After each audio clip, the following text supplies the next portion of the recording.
Marc, you were deeply involved in the successful Trump campaign in Israel, and you worked very hard to show Israelis and Jews that this is a pro-Israel administration. How has media bias against Israel evolved regarding U.S.-Israel relations in the Trump era? Do you find more or less misinformation in the media? Well, thank you, Abra, and thank you all for having me here today. I think I'm the only one up here that's not a journalist, isn't that right? And I spend most of my time as the head of the Republican Party here in Israel contending with the media. In fact, I've made kind of a sport of it with, if you've heard me on some of the Israeli radio and television programs, I've kind of made set a new standard for attacking them when they all begin to report what Mordechai Kedar called fake news on a regular basis.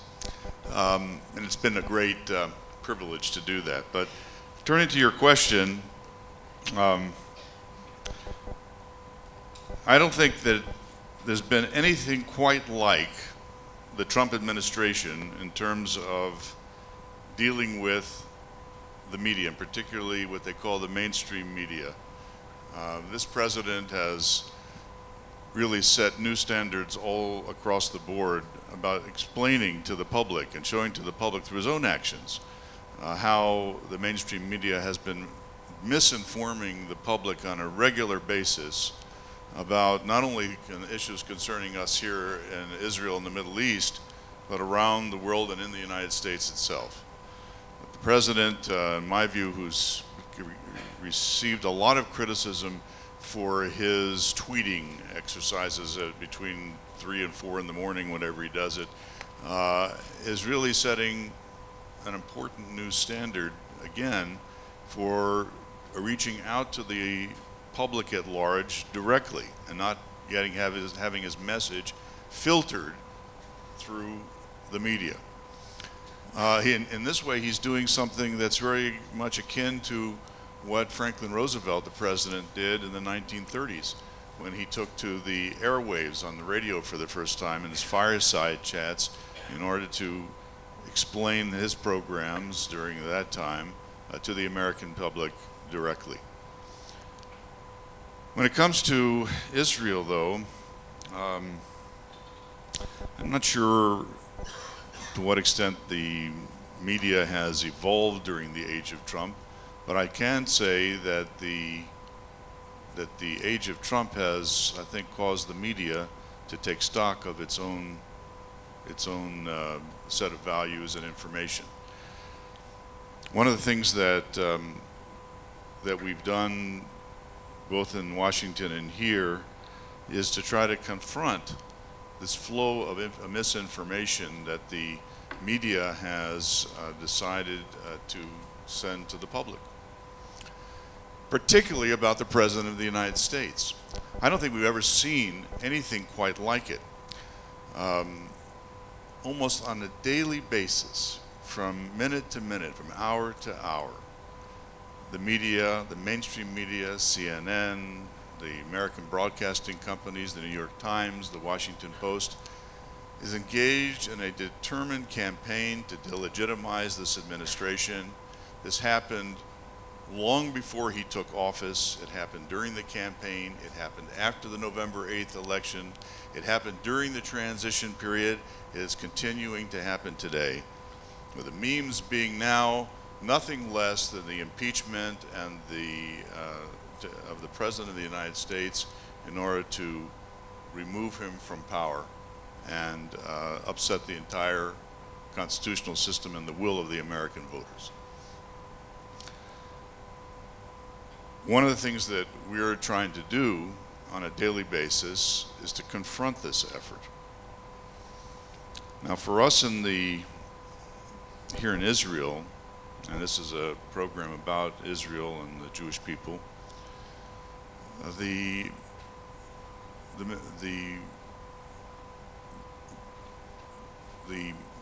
task that we have before us is especially important. You know that when the president visited here just the other week, There was all kinds of news about how he was going to fail, and that he was going to cause all kinds of problems, both in the Arab world and Israel. There were all kinds of predictions of how he was going to be reneging on his campaign promises, and I want to talk in just a couple seconds about the whole issue of the Israeli moving the American embassy from Tel Aviv to Jerusalem. It turns out that something that very few people noted in the media happened just by the fact that he included Israel on his first trip abroad. This was a very significant promise that he made that many among the public simply disregarded, said there was a lot of posturing that he made during the election. The President of the United States indeed included Israel on his first trip to outside the borders of the United States. It was an historic thing.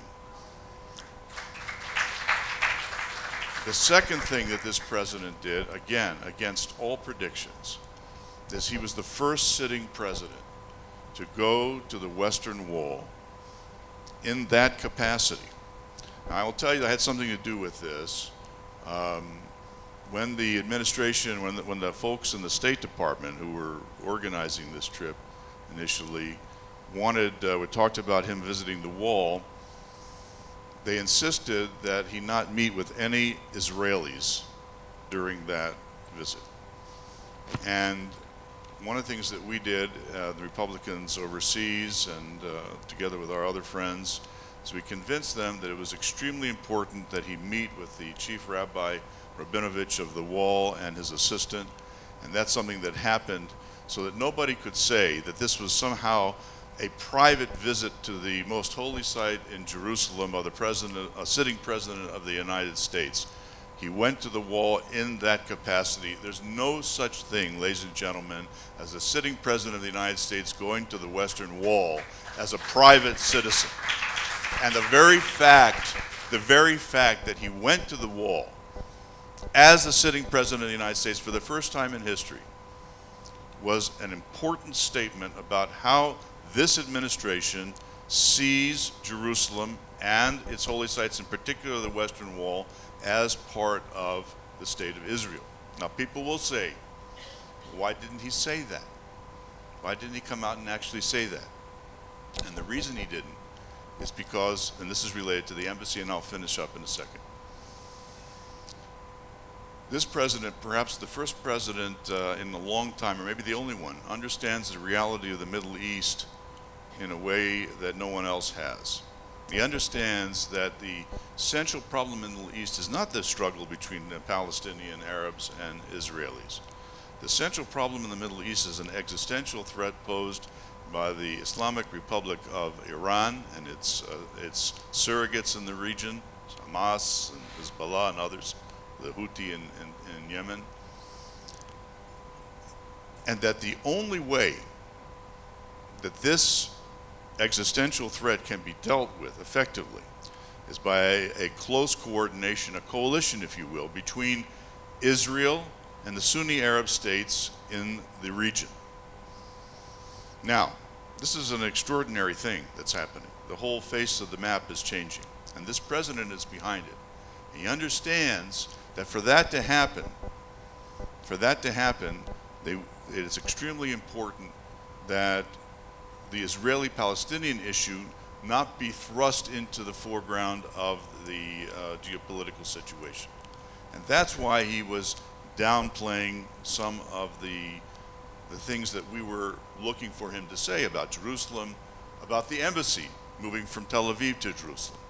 I can tell you from inside information that the President of the United States wrestled with that latter question about the move of the embassy to Jerusalem up until the very last minute of the June 1st deadline under the President Obama waiver. This president will move the embassy from Tel Aviv to Jerusalem. This president believes, thank you, this president believes, like we've heard here already today, that Jerusalem is the eternal and undivided capital of the Jewish people in the state of Israel. And that is what he said and Vice President Mike Pence said when they both gave specially recorded remarks for our Jerusalem rally before the election. That is what he's intending to do.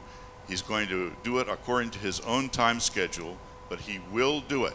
And he will do it despite all attempts of the media to try to portray what his policy as some kind of a reversal or a zigzag or a denial of the promises he made to the public. That is not going to happen. This president, and this is how I'll finish now, believes, as Steve Bannon indicated, maniacally in keeping his promises to the voters. That means keeping the promise to move the embassy to Jerusalem. It will happen sooner than later. And keeping the promise to recognize Jerusalem, not only by his acts in visiting the Kotel as a sitting president, but in words as well. Thank you very much. Thank you very much, Mark.